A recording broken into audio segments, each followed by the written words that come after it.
खुलुमबाय बड'लेण्ड टेस्ट आपडेटआव बयखौबो बरायबाय। नोंथांमोननि थाखाय गोनांथार रादाब लानानै फैदों। अन्नानै भिडिअखौ जोबजासिम नायलां। गिबि रादाबाव दङ गेलेमु बिथिङाव फिन बर' हारिनि थाखाय गोग्गाथाव। गवायाव सोलिगासिनो थानाय 37थि नेशनेल गेम्सआव आर्चारि इभेन्टआव बर'नि फिसा तुतुमनि बर'आ सनानि मेडेल देरहानो हादों। लोगोसे वुसु इभेन्टआव साथाम बर'नि फिसा फारियै सानमा ब्रह्मआ रुफानि मेडेल, रंगिना दैमारिया रुफानि मेडेल आरो पद्मिनी नार्जारिया ब्रन्ज मेडेल देरहानो हानानै हारियाव गोग्गानाय लाबोदों। लोगोसे बे नेशनेल गेम्सआवनो बर'नि फिसा अरुण बर'आबो आर्चारि इभेन्टआव मोननै मेडेल देरहानो हादों। मेन्स टीमआव सनानि मेडेल आरो मिक्स टीमआव सिलभार मेडेल देरहानो हादों अरुण बर'आ। गसाइगाव महकुमानि तामारहाटआव गुलि गावनाय जाथाय।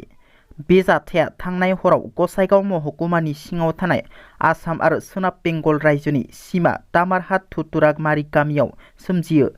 बे गुलि गावनाय जाथायाव पुलिसनि गुलिजों सासे मोसौ सिखाव जखम जायो।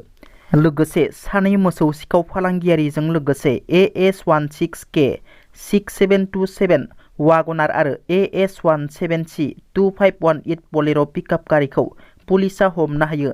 लोगोसे मागु मोसौफोरखौ बोखांनो हायो पुलिसा।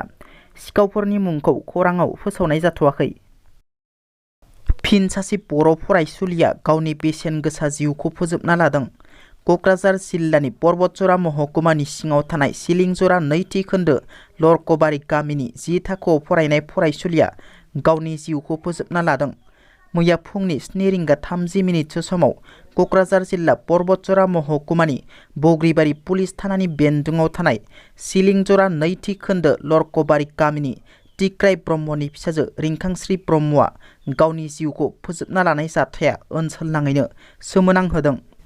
गावनि खथायाव माबा मोनसे सोदोब जानायाव बिमाया न' खथायाव हाबफैबा सिलिं पांखायाव फासि नांनानै थानायखौ नुयो।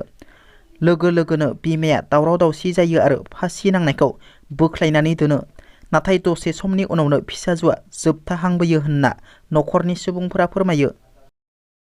UPPL दोलोनि दैदेनगिरि अमिय नार्जारिया खौरां मेलनि गेजेरजों BTCनि बारग'लेङाइ गाहाय खाम्फा बरगयारिनि समावनो चिरां रिपु रिजार्भनि सना बायदि दंफांफोरा जोबस्रांदों बुंनायनि हेंथायै फिन 14 नं चिरांदुवार ब्लक BPFनि खौरांगिरि मेलनि गेजेरजों गोख्रों फिनजाथाय।